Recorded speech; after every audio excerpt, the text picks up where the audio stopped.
اسلام میں طلاق دینے کا اختیار صرف مرد کو ہی کیوں دیا گیا؟ کیا یہ عورت کے ساتھ ناانصافی نہیں؟ آخر عورت کو یہ حق کیوں نہیں دیا گیا کہ وہ جب چاہے مرد کو طلاق دے کر اس سے جدا ہو جائے؟ ان الدین عند اللہ الاسلام۔ السلام علیکم ورحمۃ اللہ تعالی وبرکاتہ۔ میرا نام ہے محمد شاہنواز رضا برکاتی ازہری۔ معزز سامعین و ناظرین، اکثر لوگ یہ سوال کرتے ہیں کہ اسلام میں طلاق دینے کا اختیار صرف مرد ہی کے پاس کیوں ہے؟ یہ اختیار عورت کے پاس کیوں نہیں؟ کیا یہ عورت کے ساتھ ناانصافی نہیں؟ آخر عورت کو یہ حق کیوں نہیں دیا گیا کہ وہ جب چاہے مرد کو طلاق دے دے اور اس سے جدا ہو جائے؟ آج کی اس ویڈیو میں اسی سوال کا جواب تفصیل سے جانیں گے، تو ویڈیو کو آخر تک ضرور دیکھنا۔ معزز سامعین و ناظرین، اسلام دین فطرت ہے، یعنی ایسا دین جو انسان کی فطری ساخت اور نفسیات کے مطابق احکام دیتا ہے، لہٰذا اسلام کے قوانین فطرت کے عین مطابق ہیں۔ اسی طرح اسلامی طلاق کا نظام بھی فطرت کے خلاف نہیں بلکہ فطرت کے موافق ہے۔ خاص طور پر طلاق کا حق صرف مرد کو دینا عورت کی توہین یا اس کی حق تلفی نہیں، بلکہ اس کے پیچھے بہت سی حکمتیں ہیں جن کا تقاضا یہ ہے کہ طلاق جیسے خطرناک اور اہم کام کی ذمہ داری مرد کے کاندھوں پر ہونی چاہیے۔ اس کی سب سے پہلی حکمت تو یہ ہے کہ مرد اور عورت کی فطرت کا مطالعہ کرنے کے بعد یہ معلوم ہوا کہ طلاق جیسے اہم کام کی ذمہ داری صرف مرد کے ہاتھ میں ہی ہونی چاہیے، عورت کے ہاتھ میں نہیں۔ اور یہ اس لیے نہیں کہ عورت کمتر ہے، بلکہ یہ اس لیے کہ عورت کی فطرت کا تقاضا یہی ہے، اور اسی قانون میں عورت اور خاندان کی حفاظت بھی ہے۔ اس کو سمجھنے کے لیے اسٹیفن ہیمن کی ریسرچ کا مطالعہ کرنا بے حد مفید ہے۔ معزز سامعین و ناظرین، یونائٹڈ اسٹیٹ آف امریکہ میں ایک شہر ہے اٹلانٹا، وہاں پر ایک یونیورسٹی ہے، ایموری یونیورسٹی۔ اس یونیورسٹی میں سائیکالوجی کے ایک پروفیسر ہیں اسٹیفن ہیمن۔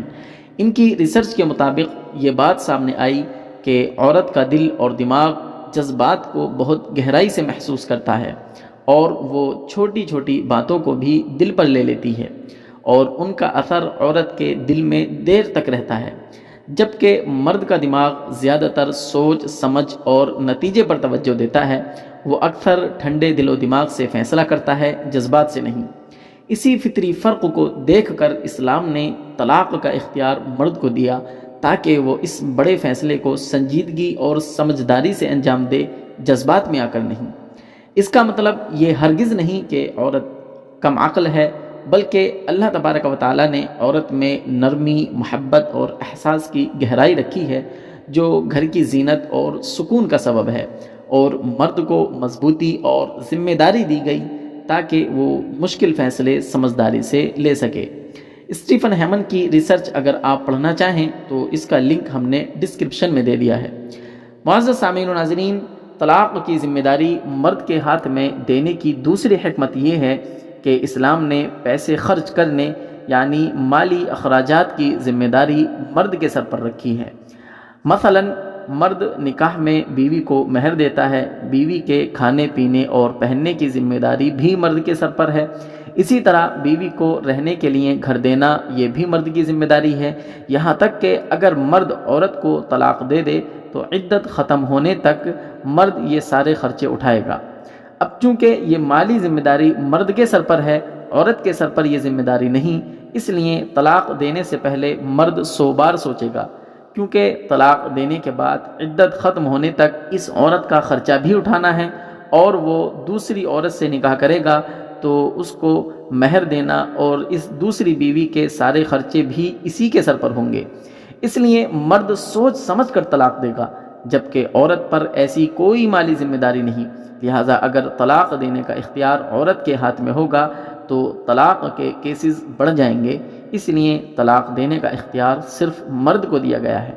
معزز سامعین و ناظرین، یہ بات صرف ایک دعویٰ نہیں بلکہ حقیقت ہے کہ جن ممالک میں عورت کو طلاق کا اختیار دیا گیا وہاں طلاق کے کیسز میں غیر معمولی اضافہ ہوا۔ مثلاً یورپ کے ممالک کو ہی لے لیجئے۔ یورپ کے ممالک میں فالٹ بیسڈ ڈیورس یعنی جرم کی بنیاد پر طلاق کا قانون تھا۔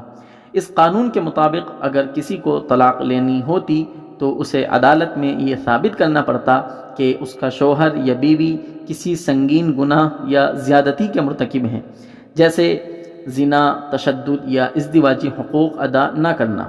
اگر یہ جرم ثابت نہ ہوتا تو عدالت طلاق نہیں دیتی، اس لیے طلاق لینا بہت مشکل تھا۔